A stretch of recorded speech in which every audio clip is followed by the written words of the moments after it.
Well, it is 199 days into the Trump presidency today, and as we've reported, the White House is fending off a report from the New York Times on a Republican shadow campaign already taking shape for 2020, involving Senators Tom Cotton and Ben Sasse, Ambassador Nikki Haley, as well as Vice President Mike Pence.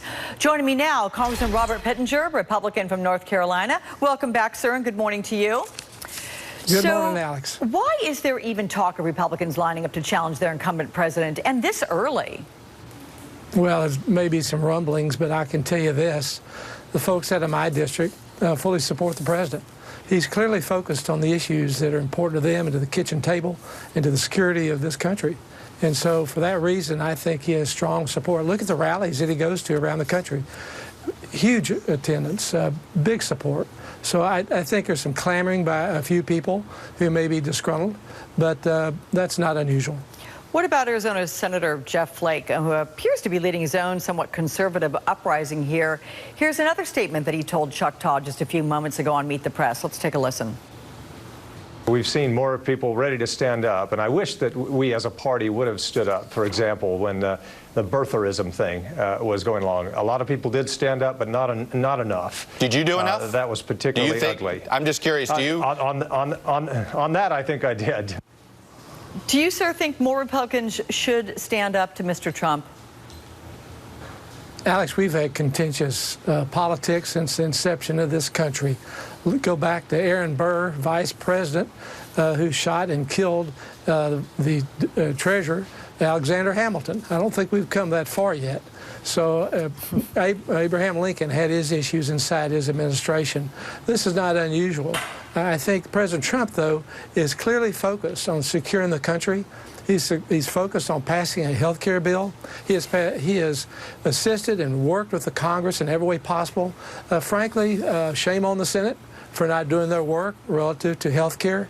We need to get on with addressing not just health care, but tax reform and lowering the tax rates and making us more attractive as a country for growth and expansion and creating jobs. That's what we're about. That's what the president's doing every single day. There's a lot of attention and commotion on some of these other issues, but I'm glad to know that he's focused on what's important for the American people. But, sir, do you think with regard to health care, when you talk about the Senate not doing their job and it being shameful, do you think that they were merely reflecting the ideals and wishes of their constituents who put them into office to work on their behalf?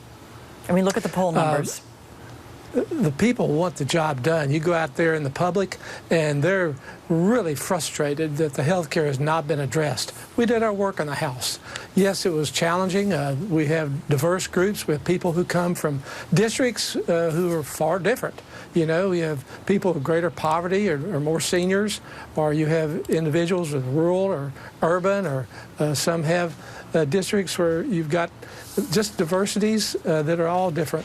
And yet we came together. Governing is consensus, and consensus even within our own party. And the Senate, frankly, didn't accomplish their work. I think they need to go back to work and get it done.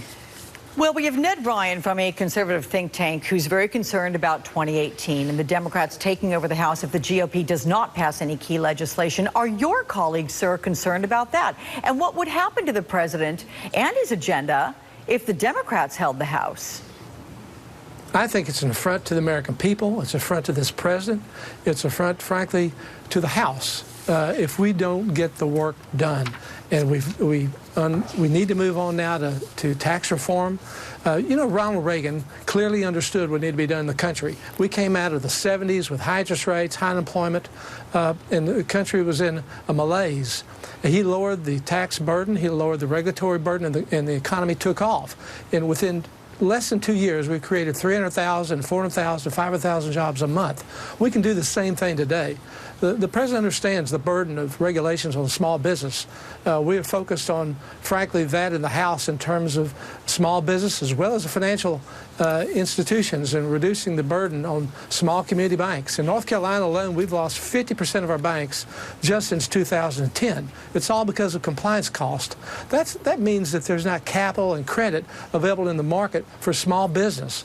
And it's those small community banks who are really the ones who are extending credit to small businesses. That hasn't been available.